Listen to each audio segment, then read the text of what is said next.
Bonjour à tous, vous écoutez l'émission Compte à rebours présentée par Thérèse Pan pour Radio Taïwan International.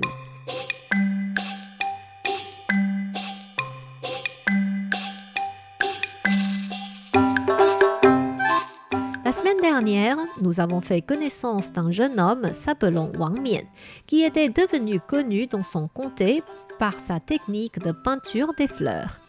Malgré sa grande réputation, Wang Mian préférait avoir une vie cachée et calme dans la campagne. Mais pour répondre à la faveur de son voisin Qin Lao, il accepta de réaliser des peintures que le préfet avait demandées par l'intermédiaire de l'officier Zhai. Le préfet offrit les peintures à son ancien enseignant Wei Su pour lui faire plaisir, car Wei Su était un homme important aux yeux de l'empereur. Comme Wei Su appréciait énormément le talent de Wang Mian et souhaitait le rencontrer personnellement, le préfet écrivit une carte d'invitation et confia de nouveau cette mission à l'officier Zhai pour la transmettre à Wang Mian. L'officier Zhai alla rapidement chez son ami Qin Lao pour qu'il fasse venir Wang Mian. Après avoir compris pourquoi l'officier Zhai était revenu, Wang Mian lui dit en souriant « S'il vous plaît, rendez-moi un service. Dites au préfet que je suis seulement un paysan et que je n'ai pas l'audace d'aller à la préfecture. Cette carte d'invitation, je ne daigne pas non plus la recevoir. » Mécontent, l'officier Zhai lui reprocha. « Qui ose refuser l'invitation du préfet? En plus, je suis comme votre bienfaiteur dans cette affaire. Si ce n'était pas grâce à moi, comment le préfet saurait que vous savez peindre des fleurs? Légitimement, vous devriez me remercier et aller voir le préfet sans tarder. Mais au contraire, non seulement vous ne m'avez pas servi de thé depuis que vous êtes arrivé, mais en plus, vous refusez d'aller à la capitale. Il n'y a aucun sens d'agir de cette manière. D'ailleurs, que dois-je répondre au préfet? Lui dire que le gouverneur de ce comté n'a pas le pouvoir de faire venir un homme ordinaire? Monsieur, si c'est pour une chose illégale que le gouverneur me demande de me présenter au tribunal, je ne refuserai point. Mais une invitation n'est jamais faite pour forcer les gens à accepter. Je crois bien que le préfet pourrait comprendre que je n'ai pas envie d'y aller. C'est incompréhensible ce que vous dites. Si c'est une arrestation, vous iriez. Et comme c'est une invitation, vous refusez. Vous méprisez le pouvoir du préfet. En les voyant disputer, Qin Lao essaya de convaincre Wang Mian.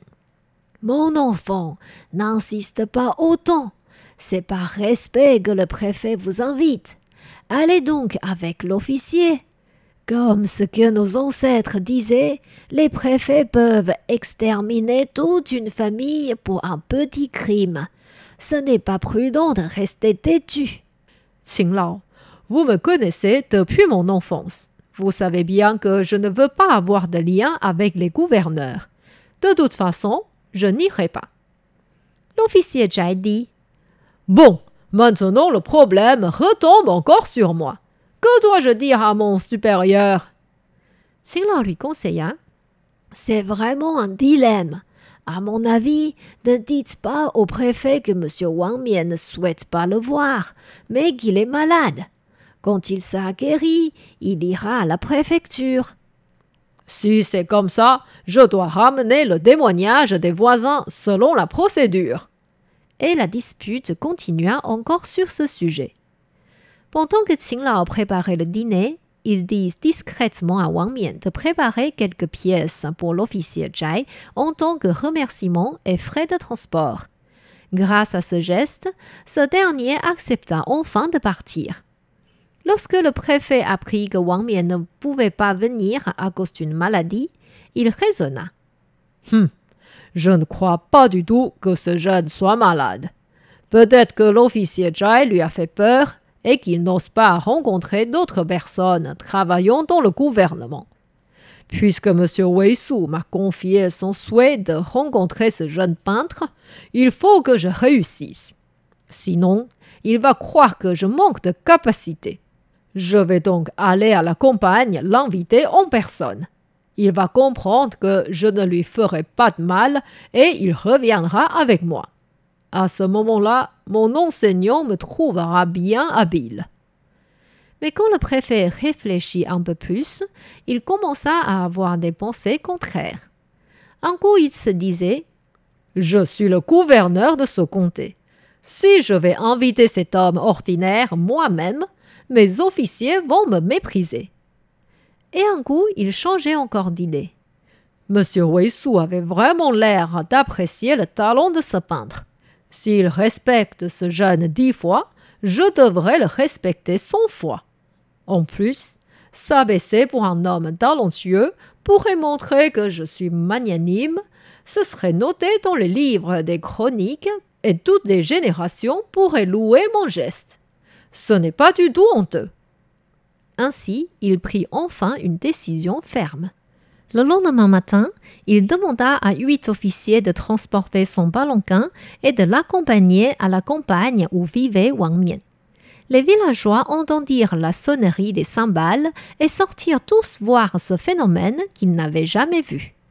Le palanquin arriva devant la maison de Wang Mian. C'était un ensemble de 7-8 pièces en chaume et la porte d'entrée blanche était bien fermée. L'officier Jai alla frapper à la porte et un petit moment plus tard, une dame âgée sortit en tenant une canne. Elle dit « Wang Mian n'est pas à la maison. Il a sorti le buffle au bord de l'eau et n'est pas encore rentré. » L'officier Jai lui dit « Le préfet voudrait parler avec votre fils en personne. Pourquoi ouvrez-vous si tard la porte? Où est Wang Mian maintenant? Nous irons le chercher. » « Il n'est pas à la maison. Je ne sais pas où il est parti. » Et elle referma la porte. L'officier Jai revint près du palanquin faire son rapport à genoux. « Maître, Wang Mian n'est pas à la maison. Je vous conduis d'abord à la mairie pour que vous puissiez vous reposer. Je vais le trouver et vous l'amener. » Ainsi, l'officier Jai quitta le cortège à entourer la maison de Wang Mian. C'était le paysage typique de la campagne. Entre les champs se trouvaient quelques étangs. Des ormes et des mûriers poussèrent près des étangs. On se demandait si tout cela avait été planté par des hommes ou poussé naturellement. Un peu plus loin, il y avait une petite montagne où les arbres étaient bien luxuriants. On pouvait entendre de temps en temps le cri des agriculteurs vers leurs buffles. L'officier Jai soutenait le palanquin du préfet de peur qu'il perde l'équilibre sur ces petits sentiers. Il vit de loin le berger employé par la famille de Qinglao s'avancer vers eux en tirant un buffle. Il alla donc rapidement lui demander « Garçon, avez-vous vu où est parti votre voisin Wang Mian pour faire boire son buffle? »« Oh, vous parlez de tonton Wang? Il est parti au rassemblement de la famille Wang à 10 kilomètres d'ici. Ce buffle est à lui. Il m'a demandé de le ramener chez lui. » L'officier Jai transmit ce message au préfet qui s'exclama de colère. « Ce n'est pas la peine d'aller à la mairie.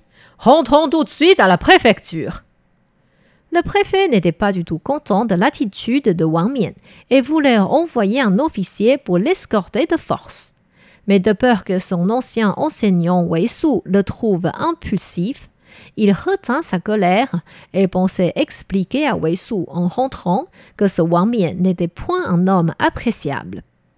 En réalité, Wang Mian n'était pas parti loin.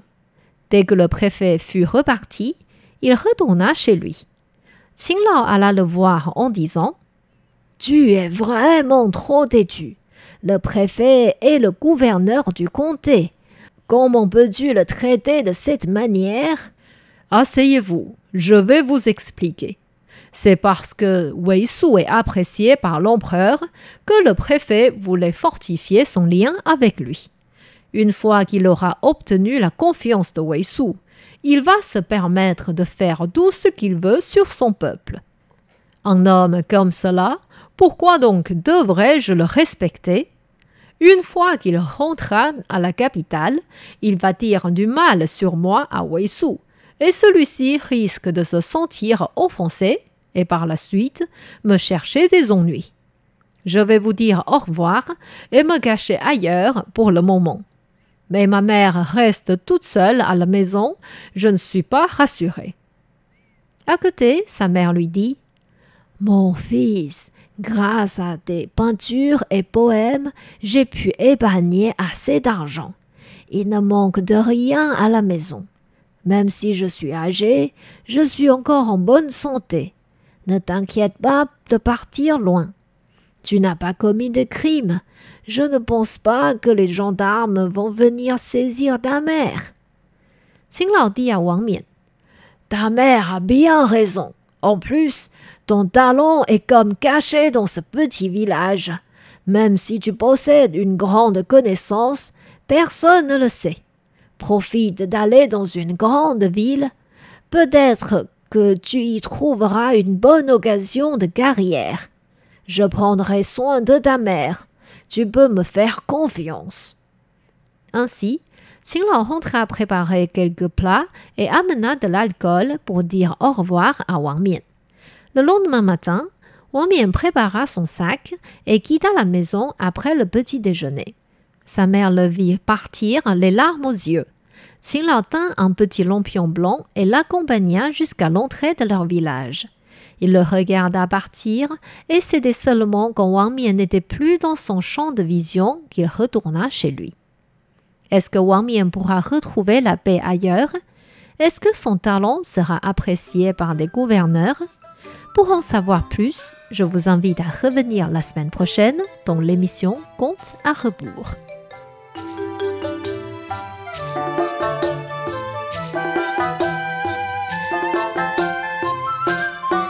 C'était Contes à rebours présenté par Thérèse Pan sur les ondes de RTI.